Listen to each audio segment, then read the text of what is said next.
Now for new construction like this, windows are almost always called out clearly on the plans. They ought to be listed in a window schedule that's usually found on one of the framing pages. The thing to remember is that around here at least, the called out window size is the rough opening that you build, and the window that is delivered is ½ an inch smaller in both directions.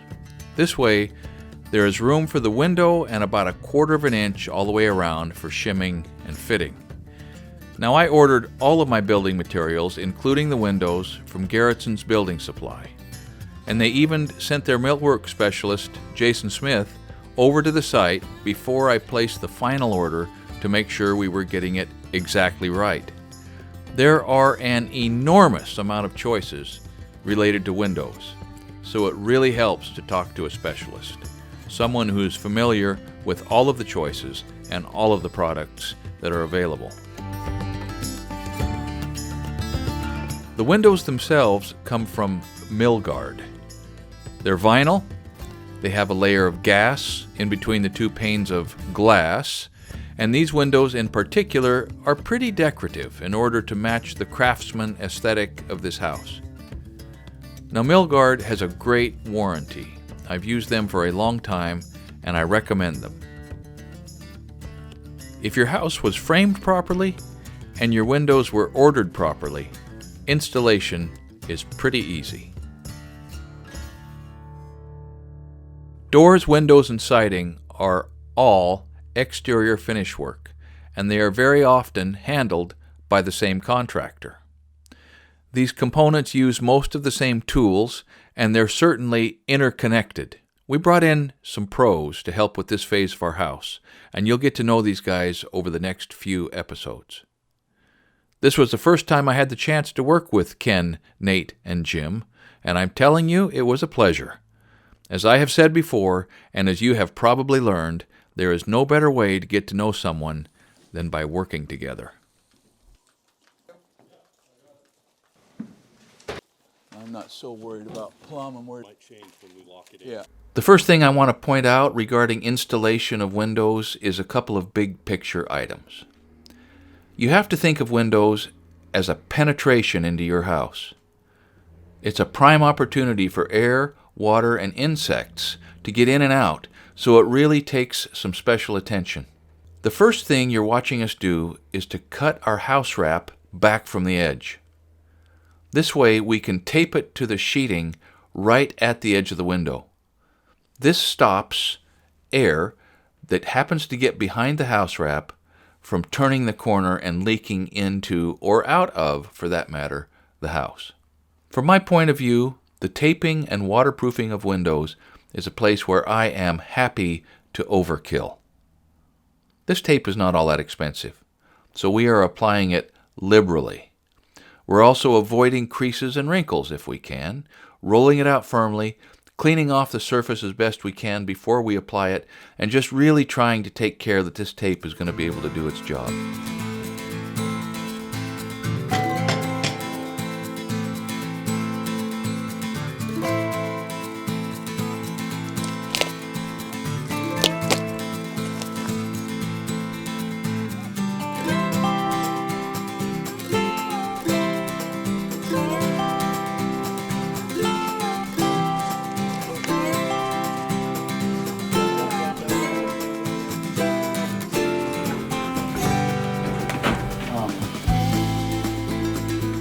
Window installation is just one more job that is so much easier if the house is framed square, plumb, and true. Now you might have noticed that we don't even have a level on hand while these windows are going in most of the time. That's because the window openings are plumb. So all we have to do is to make sure of three things. First, that the window has even reveals or spaces between the edge of the window and the edge of the framed opening on both sides, as well as on the top and bottom if possible. Second, that reveal or space between the sliding window panel and the inside of the window frame is parallel as the window closes. And third, that the window latch operates smoothly and positively.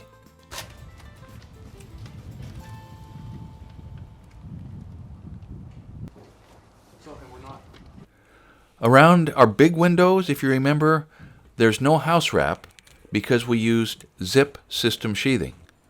So all I have to do here is wrap the windows with the zip tape.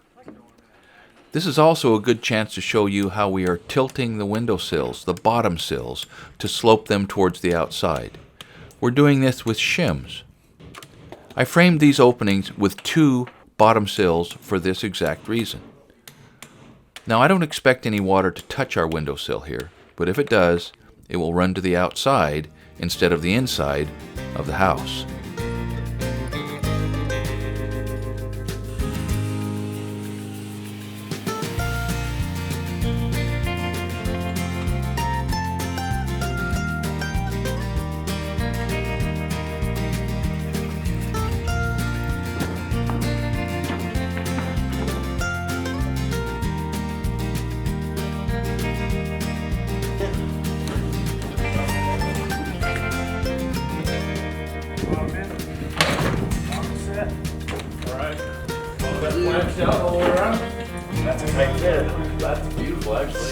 Now, like I mentioned earlier, the installation is all about keeping track of the reveals.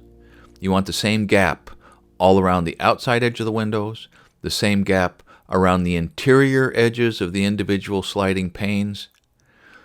These big windows are designated OXXO. That means, looking at it from the left, an operating panel, and then a fixed panel, and then another fixed panel, and then another operating panel. This window design added a lot of complication because it was not only the reveals at the outside of the sliding panels that had to be nice, but the spaces at the inside edge where the sliding panel came to rest in the open position. That made it a little tricky.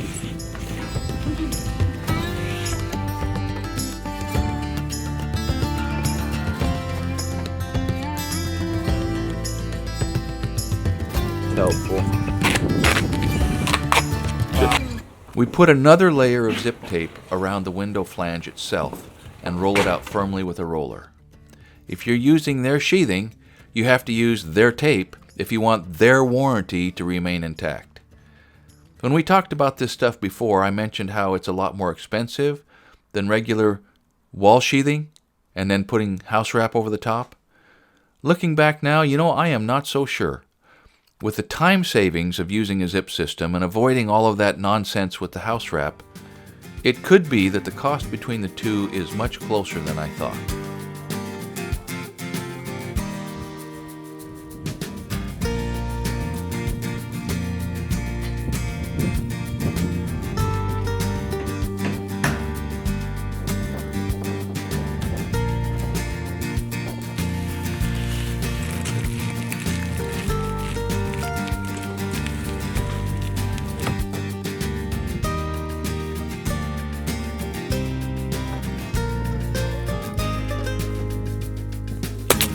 You can see that we have a bigger crew than we needed, perhaps.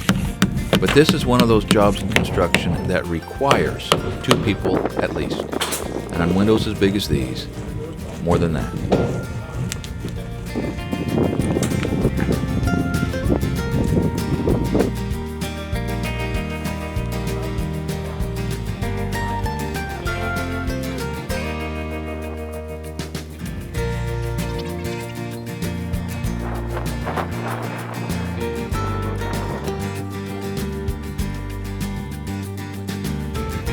Secure that temporary in.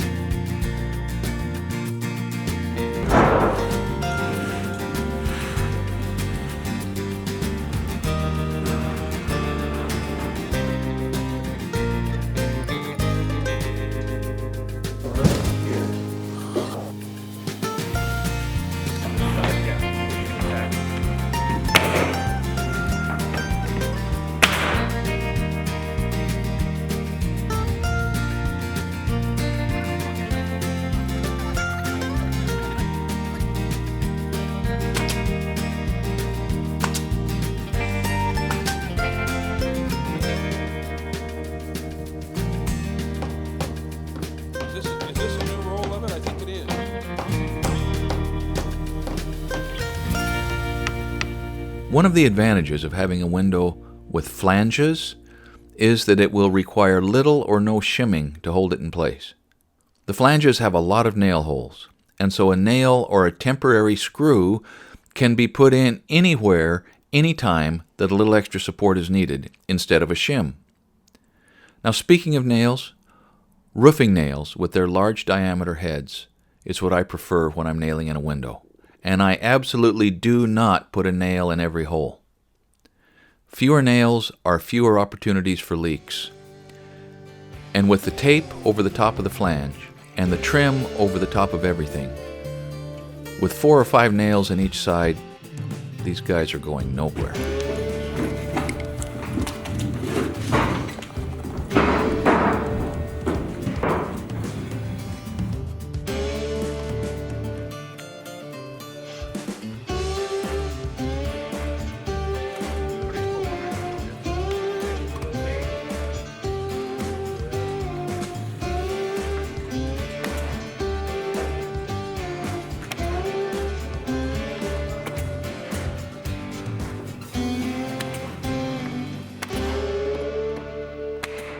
The first layer of tape that we put around the rough opening itself was to keep air from sneaking in from behind the house wrap. After the window is in, we seal with another layer of tape over the top of the flange and the nail holes. This layer is specifically for water and air coming directly from the outside, pushed by the wind. Water is the mortal enemy of structures. And these fellows have a similar mindset to the one the roofers had, in that they are visualizing and thinking constantly about the water running downhill and how it will interact with their tape, their flashings, their siding, their trim pieces, and the windows themselves.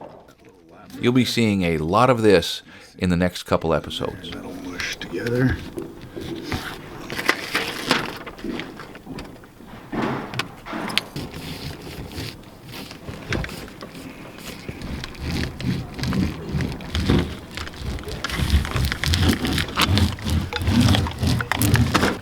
Got to get that other window in the middle. We've got another video titled How to Order Windows, and I hope you'll watch that one as a companion to this if you're serious about learning about windows. In that video, we talk about the different types of windows, how they operate, how they're classified, some of the terminology used, and the different materials that they can be made of. There is a fantastically wide range of choices that pertain to windows. So if you're going to be ordering any of these things anytime soon, I highly recommend you give it a watch.